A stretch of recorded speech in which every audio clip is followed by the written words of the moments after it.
I took my fiance's laptop in for repair. The technician locked the door and whispered, "Cancel the wedding and change the locks right now." Confused, I asked, "Why are you saying that?" He opened a hidden folder. "What I saw in those photos made my blood run cold. I'm glad to have you here. Follow my story until the end and comment the city you're watching from so I can see how far my story has reached. I never thought a simple laptop repair would change everything." The morning started like any other Tuesday in our quiet Denver suburb. Claire had left early for her marketing job, kissing my cheek and mumbling something about a client presentation. Her silver Dell laptop sat on the kitchen counter, the screen flickering with that annoying blue light that meant trouble. "The screen keeps going black," she had said the night before, frustration evident in her voice. "I can't afford to lose my work files right now." I offered to take it to TechFix, the small repair shop downtown that had helped me with computer issues before. Claire hesitated for a moment, her fingers drumming against the granite countertop, but then smiled and handed me the power cord. "You're a lifesaver, Patrick. Just make sure they don't go through my personal files, okay?" The request seemed reasonable. Everyone has private documents they don't want strangers seeing. I promised her I would mention it to the technician and left it at that. TechFix occupied a narrow storefront between a coffee shop and a dry cleaner. The familiar smell of electronic components and metal polish hit me as I walked in, carrying Claire's laptop in my worn leather messenger bag. Fluorescent lights hummed overhead, casting harsh shadows across shelves lined with dismantled computers and tangled cables. Dave Rodriguez, the owner, looked up from behind the counter. We had developed a comfortable rapport over the years. He was maybe 55, with graying hair and the patient demeanor of someone who had spent decades solving other people's technology problems. "Patrick, what brings you in today?" I set the laptop on the counter. "Claire's machine. Screen keeps cutting out." Dave nodded, opening the laptop and pressing the power button. The Dell logo appeared, flickered, then went black. He tried again with the same result. "Probably a loose connection in the display cable. Should be a straightforward fix. Give me about 2 hours?" "Perfect. I'll grab lunch and come back." I handed him my business card with my cell phone number and left. The autumn air was crisp, carrying the scent of burning leaves from somewhere in the neighborhood. I spent the time running errands, completely unaware that my life was about to take a devastating turn. When I returned to TechFix at 2:30, something felt different. Dave looked up as the door chimed, but instead of his usual friendly greeting, his expression was serious, almost troubled. "Patrick, we need to talk." My stomach tightened. "Is the laptop beyond repair?" He glanced around the empty shop, then walked to the front door and turned the deadbolt. The click echoed in the small space. The hardware issue was simple. Loose display cable, just like I thought. But while I was testing the system to make sure everything worked properly, I found something else. Dave led me to his workstation in the back corner.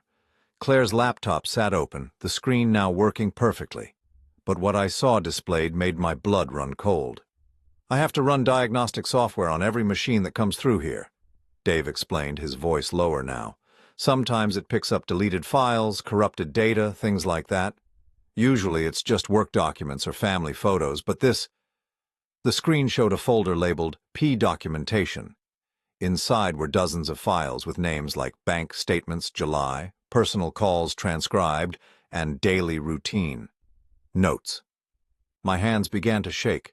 "What is this?" Dave clicked on one of the photo files. It opened to reveal a picture of me sleeping in my own bed, taken from what must have been the doorway of our bedroom. The timestamp showed it was from last week. "There are more," Dave said quietly. He showed me photos of documents from my home office, bank statements, insurance papers, even copies of correspondence with my lawyer about estate planning. Someone had photographed these when I wasn't home, and that someone had access to my house. "Dave, I don't understand. Why would Claire—" "Look at this one." He opened another file. It was a photograph of my father's old leather portfolio, the one I kept locked in my desk drawer. The portfolio contained documents related to the inheritance I had received after his death 17 years ago, property deeds, investment account information, and the details of a trust fund he had established. I sank into the chair beside Dave's workstation, my mind racing. Someone has been in my house going through my private things. Not someone, Dave said gently. The metadata on these photos shows they were all taken with the camera built into this laptop. Claire's laptop. The words hit me like a physical blow. My fiancée, the woman I had trusted with everything, had been systematically documenting my private life without my knowledge. But why? There's more, Dave continued, his expression growing more concerned. Audio files. He clicked on a folder labeled Conversations. Inside were dozens of audio files with dates and times. Dave selected one from 3 days ago and pressed play. My own voice filled the small repair shop. The trust fund matures next year. It'll be worth about $400,000 by then, plus the house appreciates every year. Then Claire's voice. That's wonderful, honey. Your father really provided well for you. It was a conversation we had during dinner, one where I thought I was simply sharing financial information with my future wife. Now, hearing it played back in this context, it felt like evidence being gathered for some unknown purpose. She's been recording your private conversations, Dave said. Personal stuff about your finances, your family, your daily routines. Patrick, this isn't normal relationship behavior. This is surveillance. I stared at the screen, trying to process what I was seeing. The woman I planned to marry in 6 months, the person I shared my bed with every night, had been treating me like a subject under investigation. Why would you show me this? I asked, my voice barely above a whisper. Dave closed the laptop and looked directly at me. Because I've seen this before. About 3 years ago, a woman brought in her boyfriend's computer. Same type of files, same systematic documentation. Turned out she was a private investigator hired by his ex-wife to gather evidence for a custody battle. The repair shop suddenly felt too small, too warm. I loosened my tie, trying to steady my breathing. You think Claire is investigating me? I think someone hired her to investigate you, Dave said carefully. The question is who and why. I thought about the past few months, searching for signs I might have missed. Claire's questions about my family history, her interest in my financial planning, the way she sometimes seemed to be listening to my phone calls even when she appeared to be watching television. What should I do? Dave handed me a flash drive. I copied everything onto this before I called you. Don't let her know you've seen any of it. Act normal until you figure out what's really going on. I pocketed the drive, my hands still trembling slightly. And the laptop? I'll tell her the repair took longer than expected. Give you some time to think. As Dave unlocked the front door, he placed a hand on my shoulder. Patrick, be very careful. People who go to this much trouble to gather information about someone usually aren't planning anything good. I walked out of TechFix into the late afternoon sunlight, but everything looked different now. The familiar streets of my neighborhood felt foreign, threatening. I had entered that repair shop as a man with a simple computer problem. I was leaving as someone whose entire world had been turned upside down. The drive home took forever. Every red light gave me more time to think, to question everything I thought I knew about my relationship with Claire. How long had this been going on? What did she plan to do with all that information? And most importantly, who was paying her to spy on me? When I pulled into my driveway, I sat in the car for several minutes, staring at the house I had called home for the past 8 years. The white colonial with its blue shutters and well-maintained garden had always represented security and stability. Now it felt like a stage set where I had been performing unknowingly for an audience I couldn't see. I climbed the 3 steps to my front porch, keys jangling on the military-style keychain my father had given me years ago. As I unlocked the front door, I wondered if Claire was already inside, waiting to ask about her laptop repair, but the house was empty, filled only with the familiar sounds of settling wood and the hum of the refrigerator. I walked through the rooms I knew so well, seeing them now through different eyes. Had she photographed things in the living room too? Had she been through my bedroom dresser, my closet, my bathroom medicine cabinet? The violation felt complete and absolute. This wasn't just about broken trust. This was about someone systematically invading every aspect of my private life, for reasons I couldn't begin to understand. I climbed the stairs to my home office, each step on the hardwood floor creaking in the familiar pattern I had known for years. My father's leather portfolio sat in the locked drawer where I always kept it. I pulled it out and opened it, running my fingers over the documents inside. These papers represented everything he had worked for, everything he had left me to build a secure future. Now someone was using that information against me, and the person I trusted most was the one gathering it. I spent that entire evening moving through my own house like a stranger, hyper-aware of every sound, every shadow. When Claire's key turned in the front door at 7:15, I was sitting at the kitchen table with a cup of coffee and the newspaper spread in front of me, trying to appear normal. "Hey, honey," she called out, her voice carrying the usual warmth that had once comforted me. Now it sounded calculated, performed. "Hey yourself, how was the presentation?" Claire appeared in the kitchen doorway, setting her purse on the granite countertop. She wore her navy blue blazer, the one she saved for important client meetings, and her blonde hair was pulled back in the professional style she preferred for work. "It went well, really well, actually. We might land the Morrison account." She kissed my cheek, and I had to force myself not to flinch. "How did the laptop repair go?" I looked up from the newspaper, meeting her eyes. "Still working on it. Dave said it might take until tomorrow." "Tomorrow?" A flash of something crossed her face. Concern? Annoyance? "Did he say what was wrong with it?" "Display cable issue. Nothing major, just time-consuming to fix properly." Claire nodded, but I noticed her fingers drumming against the counter again, that nervous habit she had when something was bothering her. "I hope he's being careful with my files." I mentioned that to him. He's a professional. She smiled, but it didn't reach her eyes. "Good. I have some important client information on there." I watched her move around the kitchen, preparing her usual evening herbal tea. Everything looked the same as always, but now I was analyzing every gesture, every word, searching for deception. The woman I had planned to marry in 6 months was a stranger performing the role of my loving fiancé. "Patrick, are you okay? You seem distracted." "Just tired. Long day at the construction site." That night I lay in bed, listening to Claire's breathing, wondering how many times she had photographed me sleeping. The digital clock on my nightstand glowed 2:47 a.m. when I finally gave up on sleep and crept downstairs to my office. I closed the door quietly and turned on the desk lamp, then pulled out the flash drive Dave had given me. My hands shook slightly as I inserted it into my personal computer. The files appeared on screen, a catalog of my private life laid out like evidence in a court case. I spent the next 3 hours going through everything systematically. There were photos of bank statements dating back 8 months, screenshots of text messages I had sent to my lawyer about updating my will, even pictures of my daily calendar showing my work schedule and personal appointments. But it was the audio files that disturbed me most. Claire had been recording our conversations for months, carefully documenting every time I mentioned money, property, or family history. I listened to myself discussing the trust fund my father had established, the value of our house, even my thoughts about retirement planning.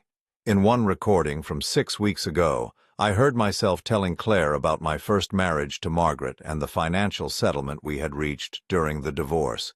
"She wanted half of everything," my recorded voice explained, "but since the inheritance came after our divorce was finalized, she had no legal claim to it. Still makes her angry, though."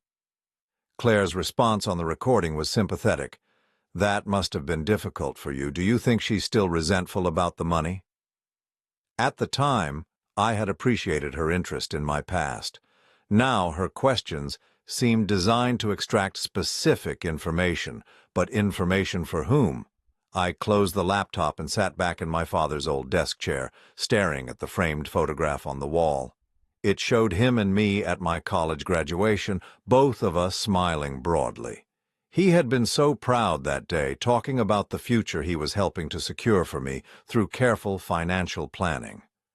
"I want to make sure you never have to worry about money the way I did when I was young," he had told me that day. "This inheritance will give you choices, son, real freedom."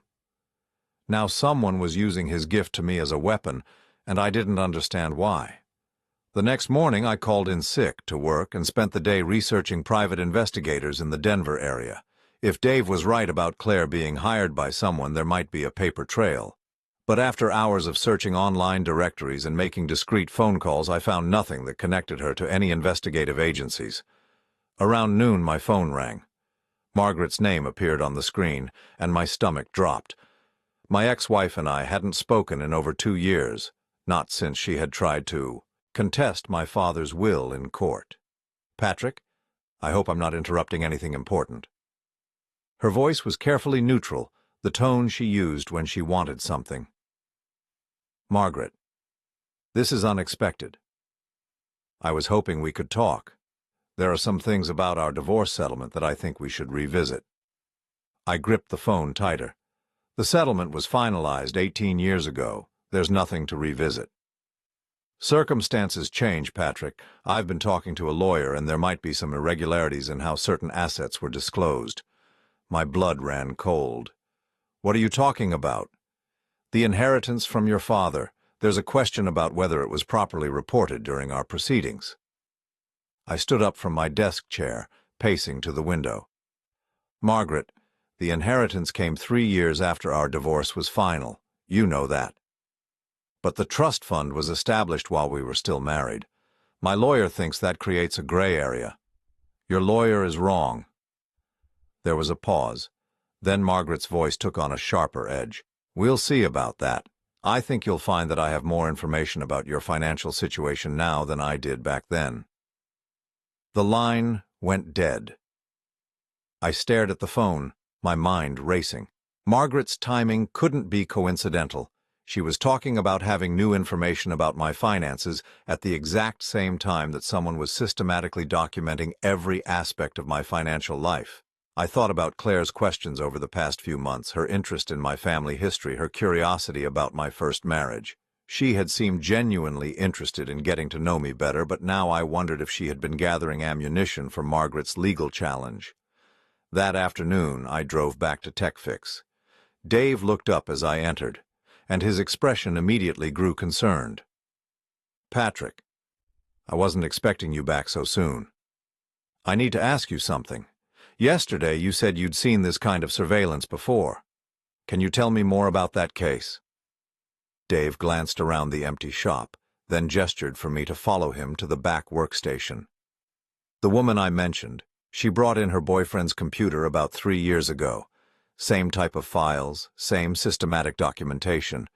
She claimed she was worried he was cheating on her, but the scope of the surveillance was way beyond that." "What happened?" "About a week later, the boyfriend came in asking about the same computer. Said his girlfriend had taken it for repair. When I told him what I'd found, it turned out she had been hired by his ex-wife to gather evidence for a custody modification hearing."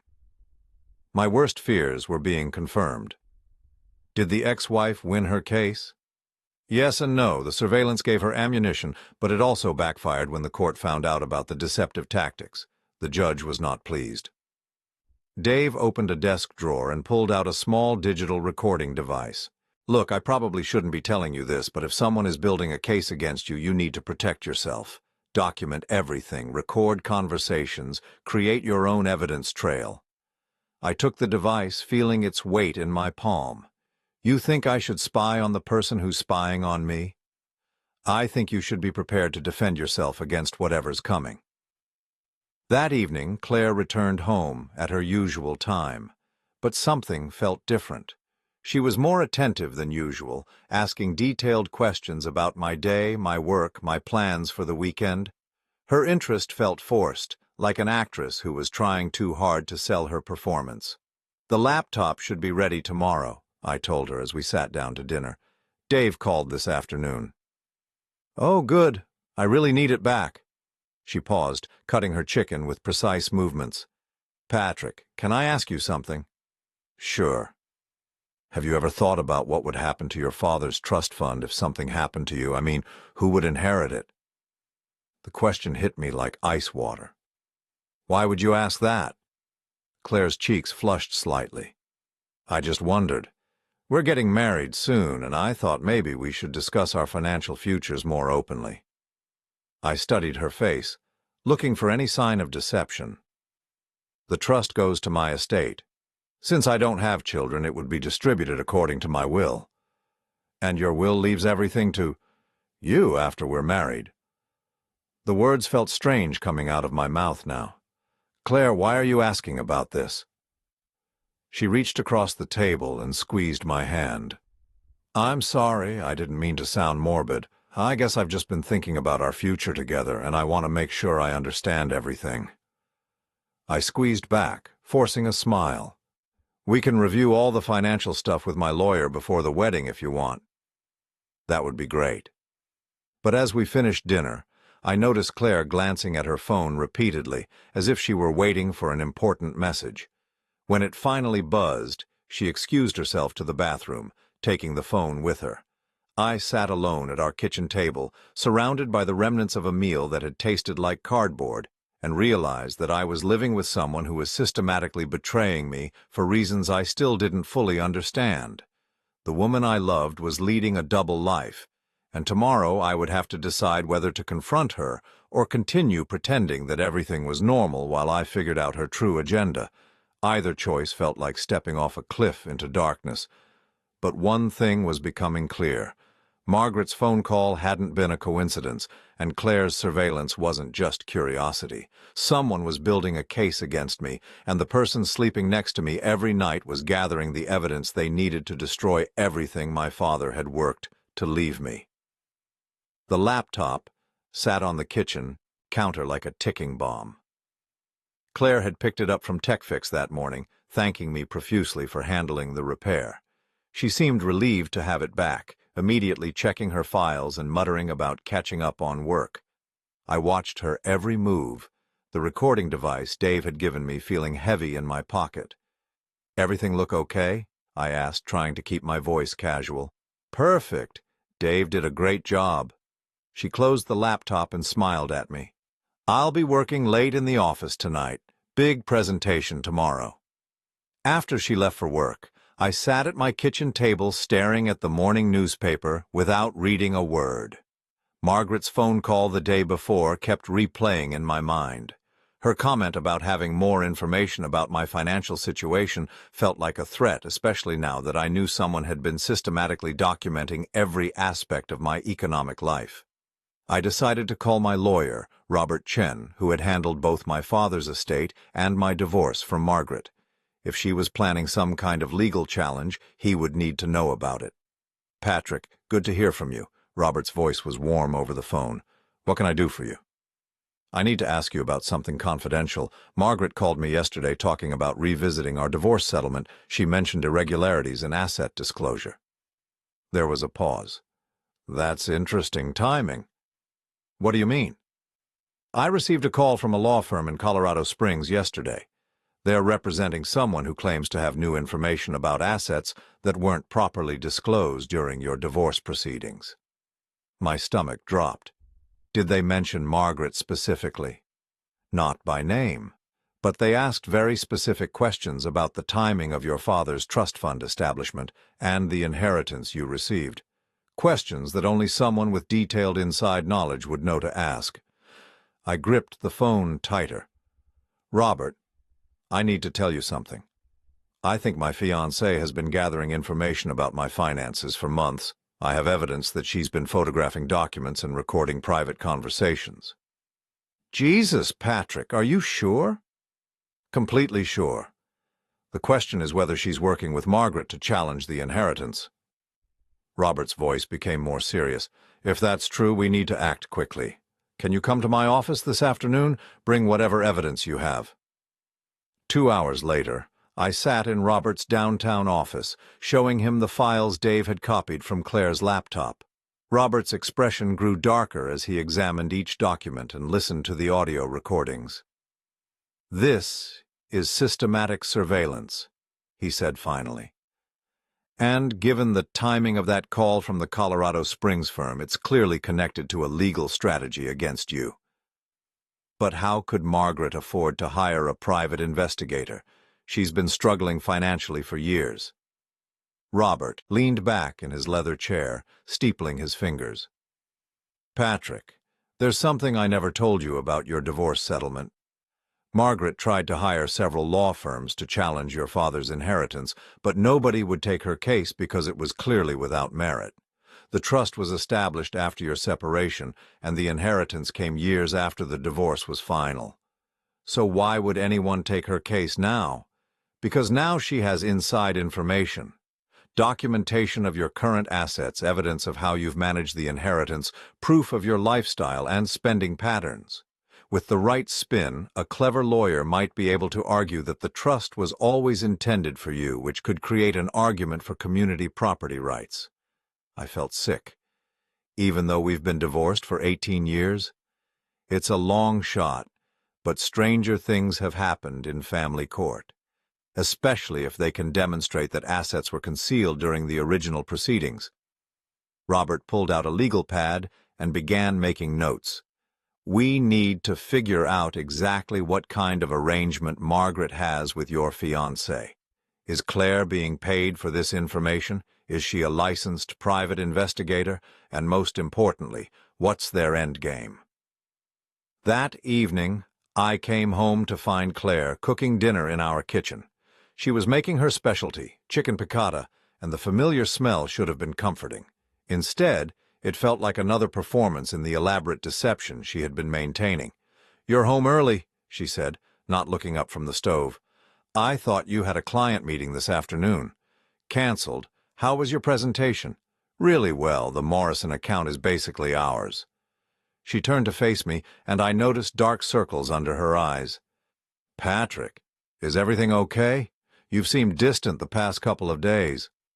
I studied her face, looking for any sign of guilt or deception. She appeared genuinely concerned, which made the betrayal feel even more devastating. "Just work stress, nothing to worry about." We sat down to dinner, and Claire seemed more relaxed than she had in days. She talked about her colleagues, shared office gossip, and asked about my construction projects. It felt almost normal, except for the recording device in my pocket and the knowledge that every word might be documented for someone else's benefit. "Claire, can I ask you something?" "Of course."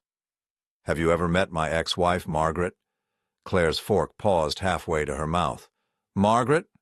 No, why would I have met her?" "Just curious. She called me yesterday asking about the divorce settlement, made it sound like she had new information about my finances." "That's strange, after all these years." I watched Claire's reaction carefully. Her surprise seemed genuine, but I had learned not to trust my ability to read her anymore. "Yeah, very strange. My lawyer thinks she might be planning some kind of legal challenge." Claire set down her fork. "Can she do that? I mean, you've been divorced for almost 20 years. Probably not successfully, but people try desperate things when they're struggling financially." "Is she struggling?" The question felt loaded, though I couldn't pinpoint why. "As far as I know, she never remarried, works part-time as a substitute teacher. I can't imagine she has money to hire expensive lawyers." Claire nodded thoughtfully. "Maybe she found a lawyer who works on contingency?" "Maybe." After dinner, Claire went upstairs to take a bath, saying she needed to relax after her stressful presentation day. I waited until I heard the water running, then quietly moved to the small desk in our living room where Claire sometimes worked on her laptop in the evenings. I wasn't sure what I was looking for, but I needed to find some concrete connection between Claire and Margaret. The desk drawers were locked, which struck me as odd. In 3 years of living together, I had never known Claire to lock anything in our house. I went to my toolbox in the garage and found a small screwdriver that would work on the simple desk lock. My hands shook as I worked the mechanism, feeling like a criminal in my own home. The lock popped open after a few minutes of careful manipulation. Inside the top drawer, I found a manila folder labeled Research Notes. My heart pounded as I opened it. The folder contained printed emails, handwritten notes, and several business cards for law firms in Colorado Springs and Denver. but it was the letterhead on one document that made my blood run cold. Margaret Holloway, consultation notes. The document was dated 3 weeks ago and contained detailed information about my daily routine, my work schedule, and my financial habits.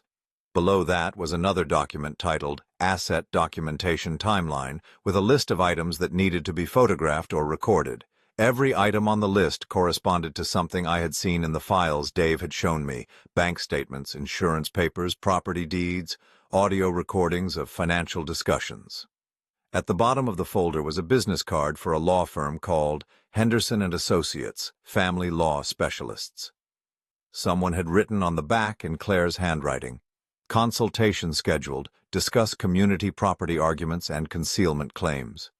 I photographed everything with my phone, my hands trembling so badly I had to take several shots to get clear images. Then I carefully replaced everything exactly as I had found it and relocked the drawer. When Claire came downstairs 20 minutes later, wrapped in her terry-cloth robe with her hair in a towel, I was sitting on the couch watching television as if nothing had happened. "Feel better?" I asked. "Much." That bath was exactly what I needed. She curled up beside me on the couch. "What are you watching?" "Just the news."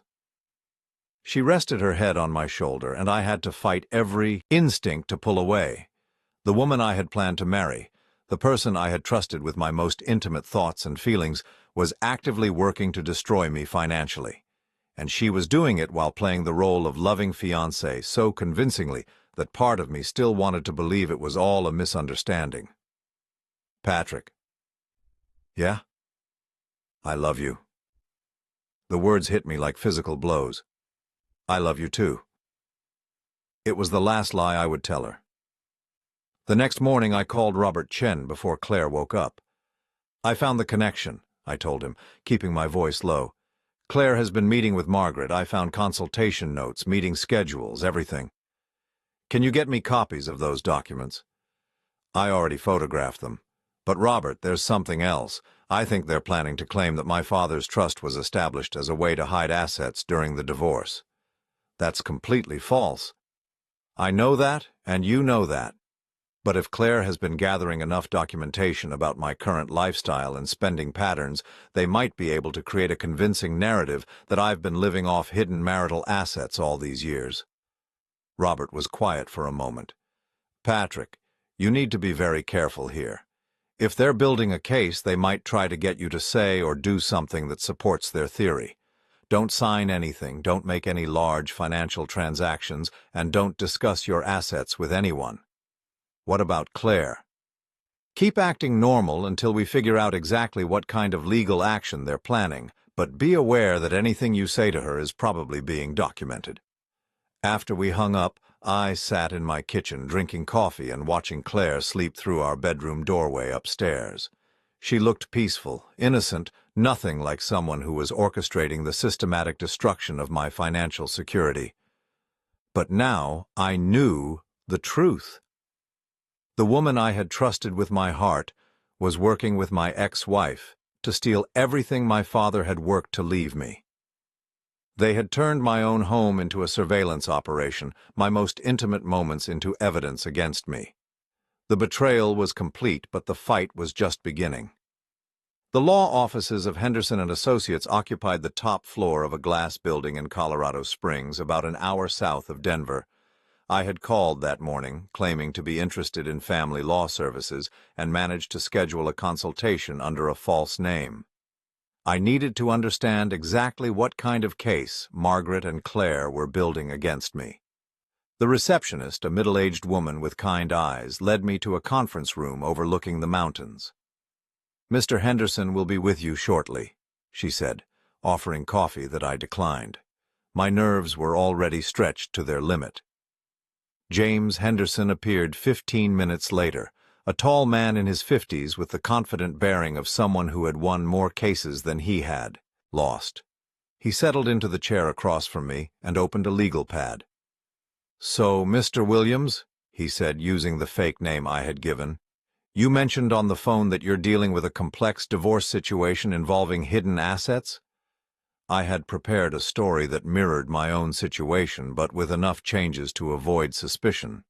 My wife and I divorced about 20 years ago. Recently, she's discovered that I inherited money from a family trust that was established while we were married, but she didn't know about it during the divorce proceedings. Henderson nodded, making notes. And she believes she has a claim to those assets now? She thinks so. The thing is, the trust was set up by my father after we had already separated, and I didn't receive any inheritance until years after the divorce was final. But the trust was technically established during the marriage? Yes, but I had no knowledge of it at the time and no access to the funds until much later. Henderson leaned back in his chair, steepling his fingers. That's an interesting case. Normally, assets acquired after separation aren't subject to division, but if we can demonstrate that the trust was always intended for you and that its existence was concealed during the original proceedings, there might be grounds for a claim. My stomach tightened. Even after 20 years?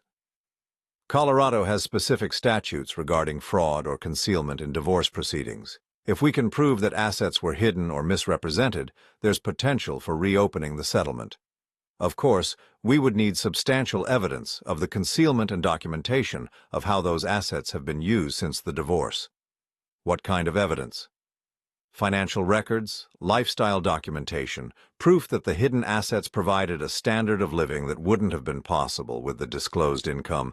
Ideally, we'd want inside access to current financial information to build a comprehensive picture.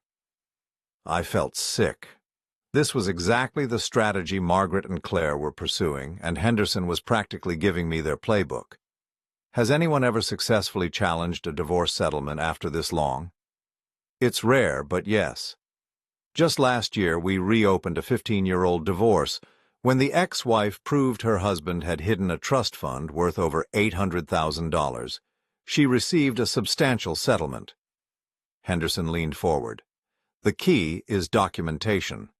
If your wife has detailed information about your current assets and lifestyle, and if she can demonstrate a pattern of concealment, she might have a viable case. I thanked Henderson and left his office with a clear understanding of the threat I was facing. Margaret and Claire weren't just gathering information for harassment purposes, they were building a legitimate legal case that could cost me hundreds of thousands of dollars. On the drive back to Denver, I called Robert Chen. They're serious, I told him. I just spoke with Margaret's lawyer. They're planning to claim that my father's trust was a concealed marital asset, and they think they have enough evidence to reopen the divorce settlement. Based on what? Based on 3 years of surveillance by Claire. They have documentation of my lifestyle, my spending patterns, my current assets. Henderson thinks they might have a viable case. Robert's voice was grim. We need to get ahead of this. Can you come to my office this afternoon and bring your father's original estate documents, everything related to the trust establishment? 2 hours later, I sat in Robert's office while he reviewed my father's papers. The leather portfolio that had once represented security and stability now felt like evidence in my own defense. This is actually good news, Robert said finally. Your father was meticulous about documentation. Look at this. He showed me a letter my father had written to his estate attorney, dated 6 months after my separation from Margaret but before our divorce was finalized. He specifically states that he's establishing the trust in response to your divorce to ensure that his assets don't become part of any marital property division. He was protecting your inheritance from Margaret, not concealing it. Will that hold up in court? It should. Your father clearly established the trust after the marriage had ended in practice, even if not legally. And look at this. Robert pulled out another document.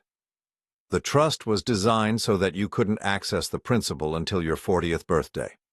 Margaret can't claim you were living off hidden assets when you had no access to them for most of the time since your divorce. I felt a flicker of hope.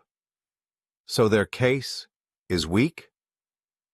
Their legal case is weak, but that doesn't mean they can't cause serious damage. Even if they ultimately lose, the legal fees alone could cost you tens of thousands of dollars, and there's always the possibility that a sympathetic judge might find some merit in their arguments. Robert pulled out a fresh legal pad.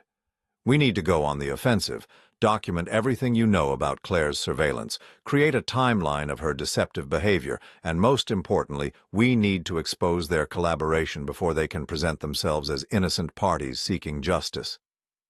How do we do that? Very carefully. We need irrefutable proof that Claire was hired by Margaret specifically to gather evidence against you. If we can demonstrate that Margaret orchestrated this surveillance, it completely undermines their credibility.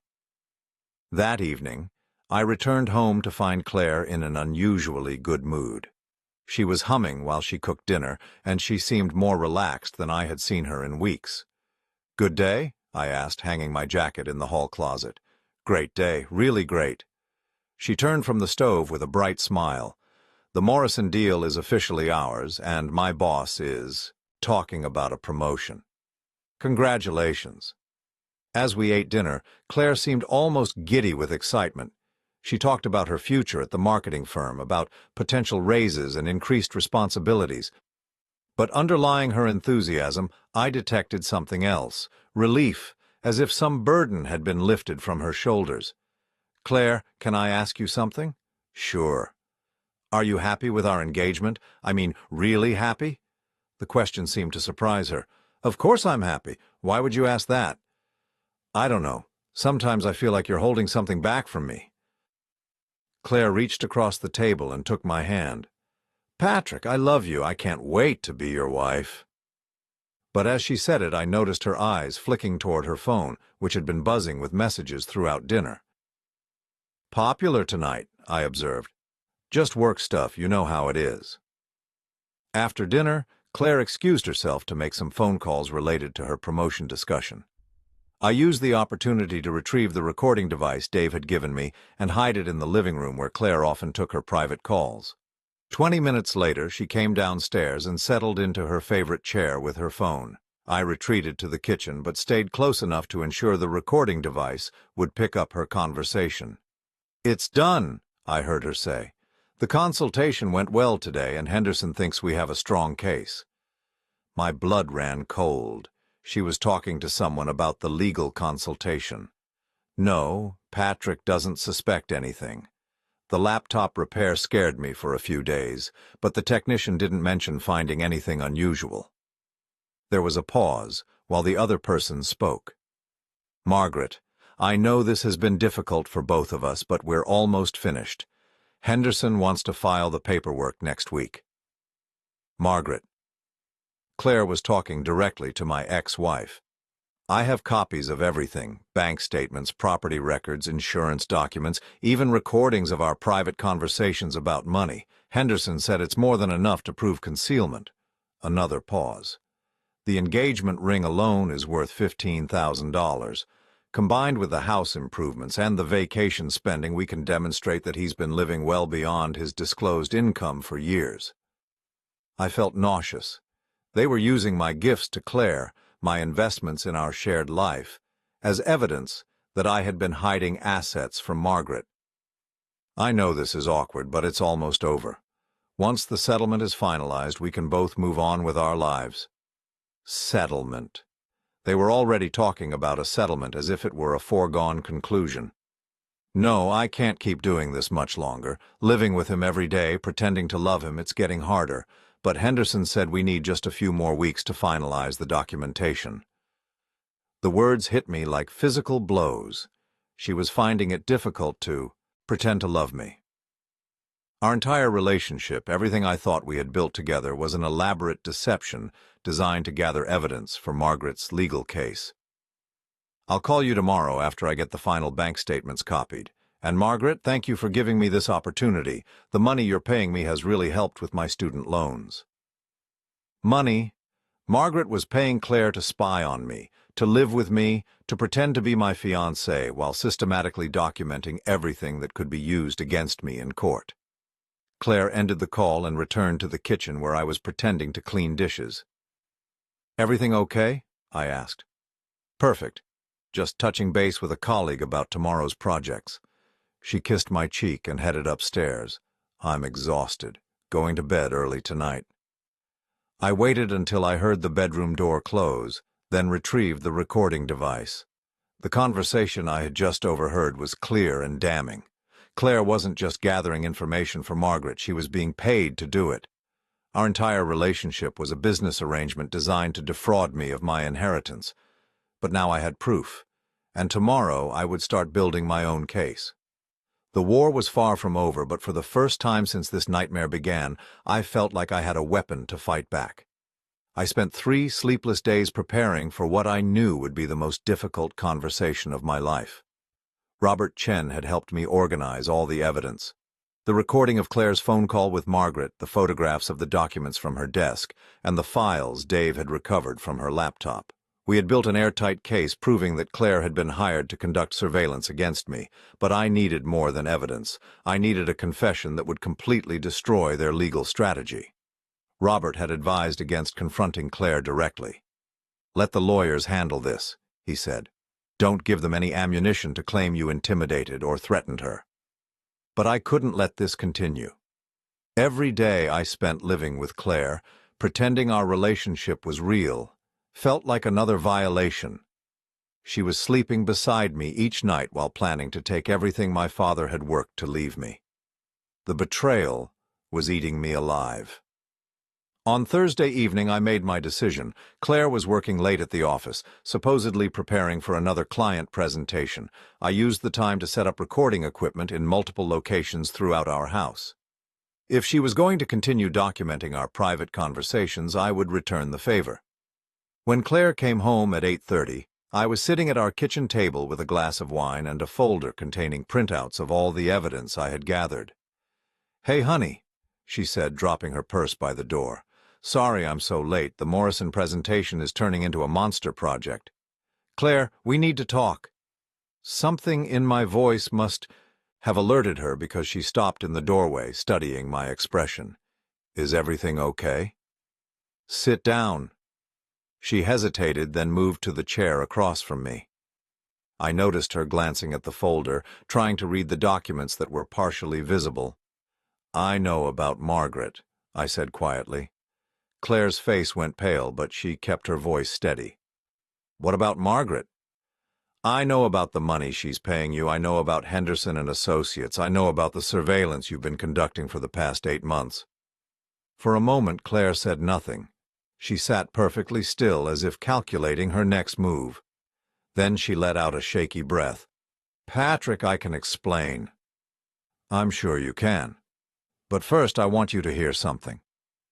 I pulled out my phone and played the recording of her conversation with Margaret from 2 nights earlier.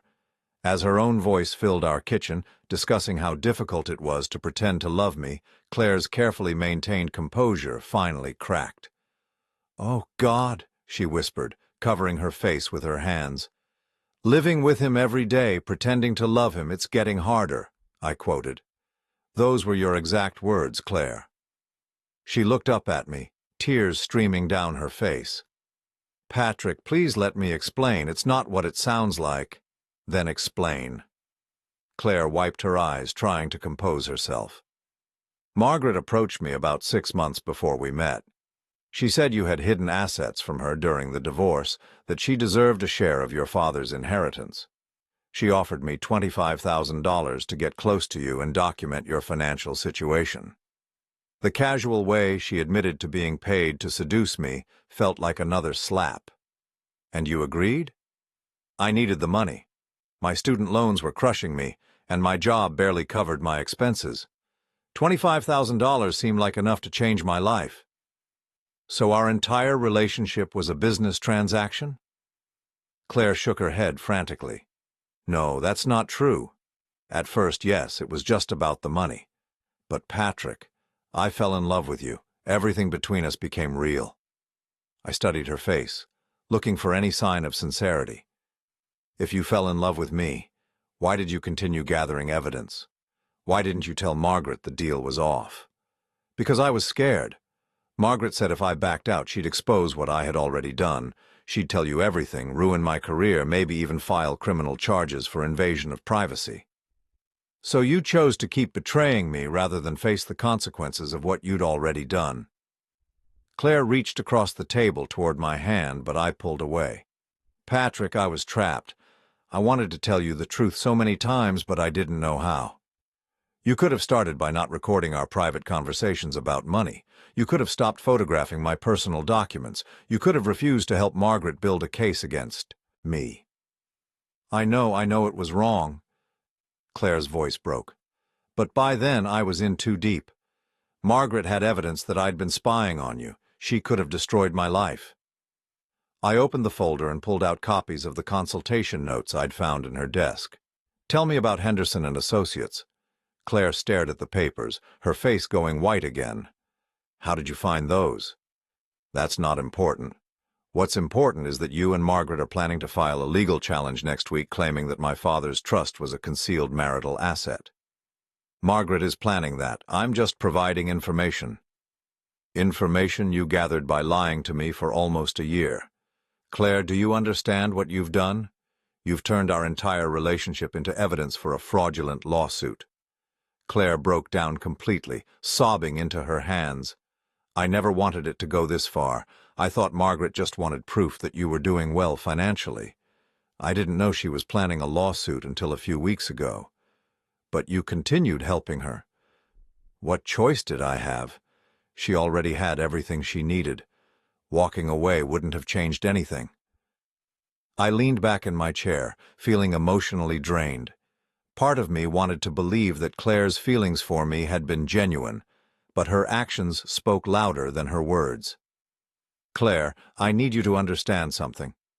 The legal case you've helped Margaret build is based on false premises. My father specifically established that trust after Margaret and I separated to protect my inheritance from exactly this kind of claim. We have documented proof of his intentions. Claire looked up sharply. What do you mean?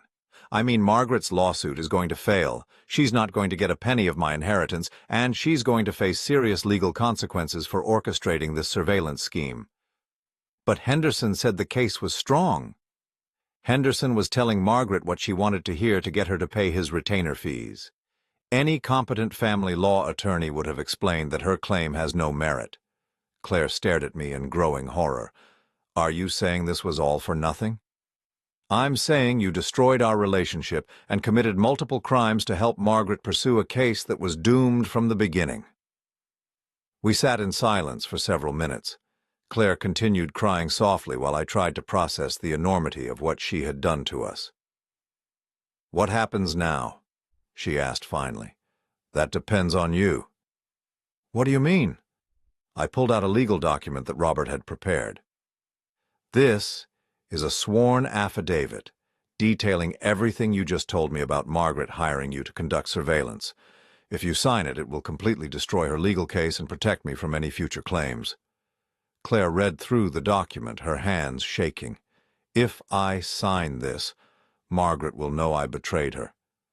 You already betrayed her when you fell in love with me, and you betrayed me when you continued helping her even after you claimed to love me. Now you have to choose which betrayal you're willing to live with. What if I refuse to sign?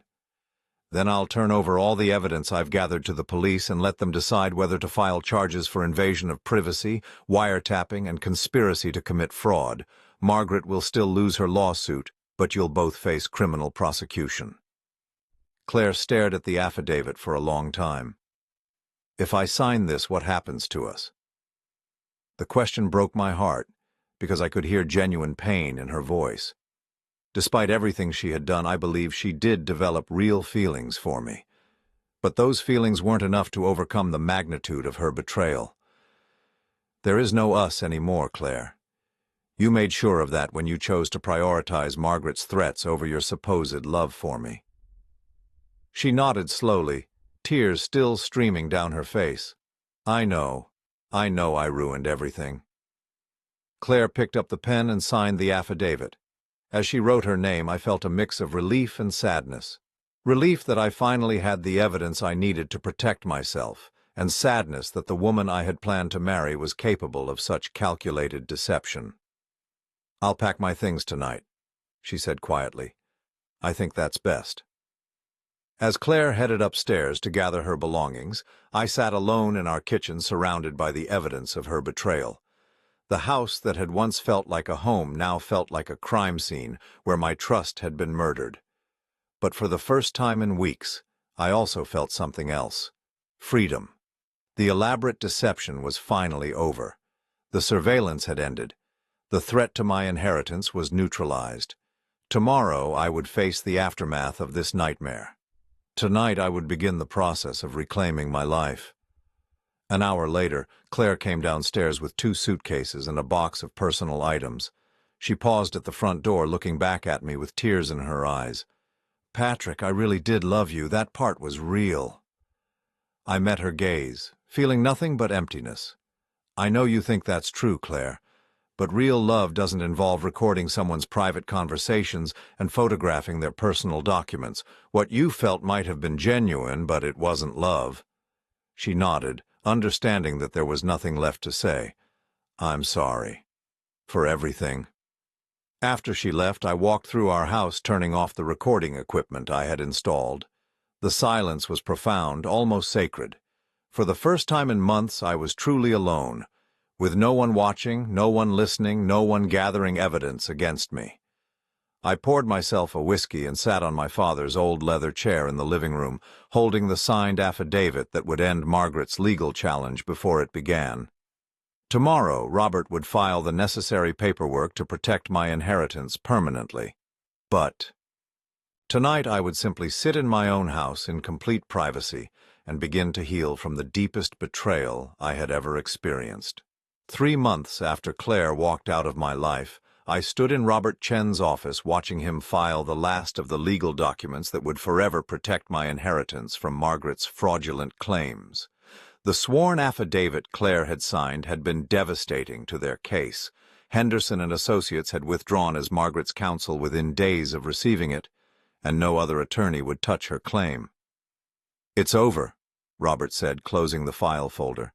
"Margaret's case is officially dismissed with prejudice, meaning she can never file this type of claim again. The court also issued a restraining order preventing any future harassment related to your father's estate." I felt a weight lift from my shoulders that I hadn't realized I'd been carrying. For months I had lived with the constant threat of losing everything my father had worked to leave me. Now, finally, that threat was gone. What about the criminal charges against Claire? The district attorney decided not to prosecute. Since she cooperated fully and Margaret was clearly the architect of the scheme, they're treating her as more of a victim than a co-conspirator. She did face some consequences, though. Her employer terminated her when they learned about the surveillance activities.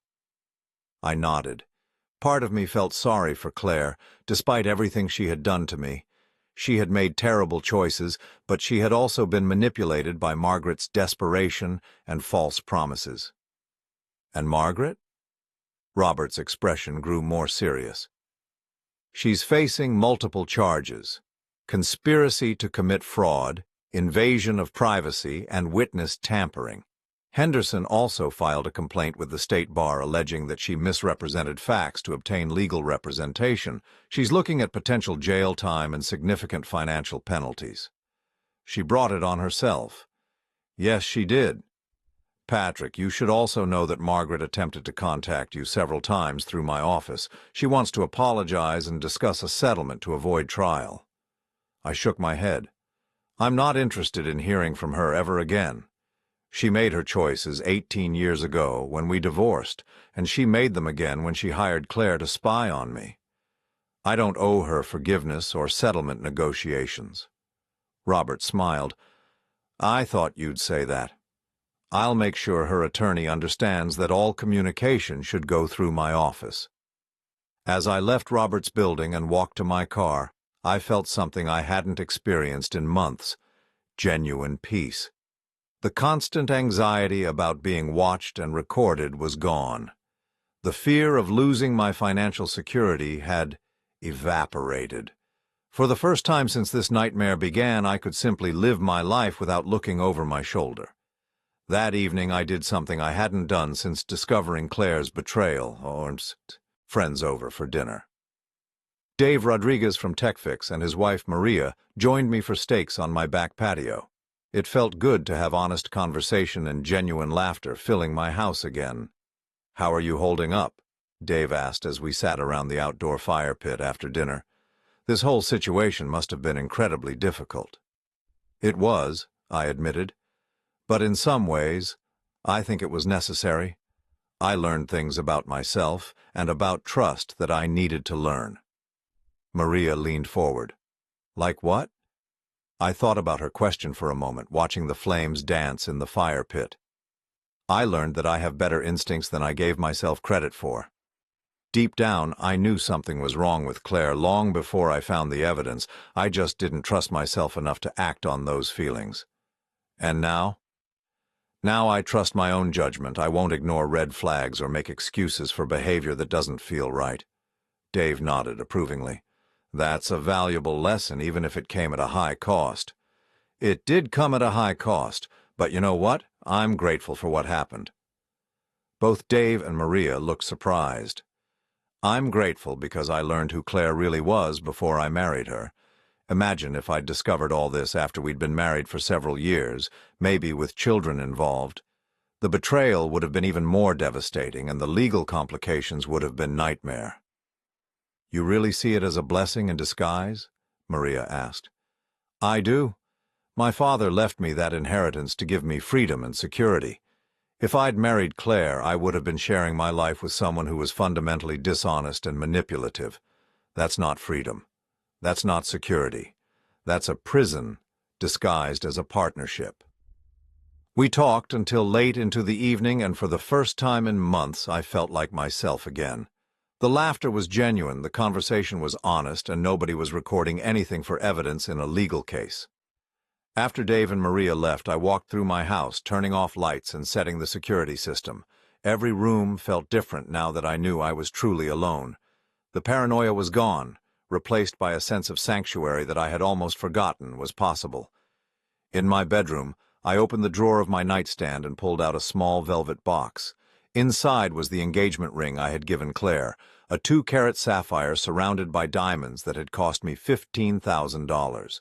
She had returned it the night she moved out, placing it on the kitchen counter without a word. For weeks the ring had sat in my drawer like a monument to my poor judgment. But looking at it now, I felt something different. Instead of representing failure, it represented survival. I had escaped a relationship that would have destroyed me financially and emotionally. Tomorrow I would return the ring to the jeweler. The money from its sale would go into my father's trust, adding to the legacy he had worked so hard to preserve. The next morning I woke up naturally for the first time in months without the anxiety that had been plaguing my sleep. I made coffee, read the newspaper on my back patio, and enjoyed the simple pleasure of being alone with my thoughts. Around noon my phone rang. The caller ID showed a number I didn't recognize, but something prompted me to answer. Patrick, this is Sarah Mitchell. I hope you remember me. Sarah Mitchell. We had dated briefly about 5 years ago before I met Claire. Sarah was a veterinarian who owned her own practice, a kind and intelligent woman I had liked very much but hadn't pursued seriously because I hadn't felt ready for a committed relationship at the time. Sarah, of course I remember you. How are you? I'm well, thank you. Patrick, I hope this isn't inappropriate, but I heard through mutual friends that your engagement ended. I wanted to reach out and see how you're doing. I smiled, touched by her concern. I'm doing much better than I expected, actually. It was the right decision, even though it was painful at the time. I'm glad to hear that. Listen, I know this might be forward of me, but would you be interested in having coffee sometime? I'd love to catch up and hear how you've been. The invitation caught me off guard, but in a pleasant way. I'd like that very much. We made plans to meet the following weekend at a cafe downtown. After we hung up, I realized that for the first time since Claire had left, I was looking forward to spending time with someone new, someone who had no hidden agenda, no ulterior motives, no connection to my past mistakes or my family's money. That afternoon, I drove to the cemetery where my father was buried. I hadn't visited his grave in over a year, partly because I had been so busy with work and wedding planning, and partly because the recent events had made me feel like I had somehow failed to honor his memory. His headstone was simple: Thomas Holloway, loving father and provider. I sat on the small bench nearby and told him about everything that had happened. about Margaret's scheme, about Claire's betrayal, about how close I had come to losing everything he had worked to leave me. "But it's okay now, Dad," I said aloud, feeling only slightly self-conscious about talking to his grave. "The inheritance is protected. The legacy you built is safe. And I finally understand what you meant when you said money gives you choices. You gave me the choice to walk away from people who only wanted to use me." A gentle breeze rustled the trees overhead, and I felt a sense of closure that had been missing for months. My father's gift to me wasn't just financial security. It was the freedom to demand honesty and respect in my relationships, knowing that I didn't need anyone else's approval or support to survive. As I drove home from the cemetery, I made a mental list of the changes I wanted to make in my life. I would be more selective about who I trusted with personal information. I would pay attention to my instincts when something felt wrong. I would value authenticity over convenience in my relationships. Most importantly, I would never again confuse loneliness with love or mistake companionship for genuine partnership. That evening I cooked dinner for myself and ate it at my kitchen table while reading a book I'd been meaning to finish for months. The silence in my house was complete and peaceful. Nobody was recording my conversation because there was nobody else there to talk to. Nobody was photographing my documents because nobody else had access to my private spaces. For the first time in almost a year, I was completely and utterly free. Later, as I prepared for bed, I looked at myself in the bathroom mirror and realized that the man staring back at me was stronger than the one who had discovered Claire's betrayal 3 months ago. The experience had been devastating, but it had also been educational. I now knew exactly what I would and wouldn't accept in a relationship. I also knew that I didn't need to be in a relationship to be complete. My father's inheritance had given me financial independence, but the events of the past year had given me something even more valuable: emotional independence. As I turned off the lights and settled into bed, I felt grateful for the first time since this ordeal began. Grateful for Dave Rodriguez's honesty in showing me the surveillance files. Grateful for Robert Chen's legal expertise in protecting my inheritance. Grateful for my father's foresight in establishing a trust that couldn't be challenged successfully. And strangely grateful for Margaret's scheme, because it had revealed Claire's true character before I made the irreversible mistake of marrying her. Tomorrow would bring new possibilities. Maybe I would call Sarah and see if she wanted to move our coffee date to dinner. Maybe I would finally take the European vacation I'd been postponing for years. Maybe I would simply enjoy another peaceful day in my own home, surrounded by the security my father had worked so hard to provide. Whatever tomorrow brought, I would face it as a free man, with my integrity intact and my future secure. The nightmare was over, and the rest of my life could finally begin.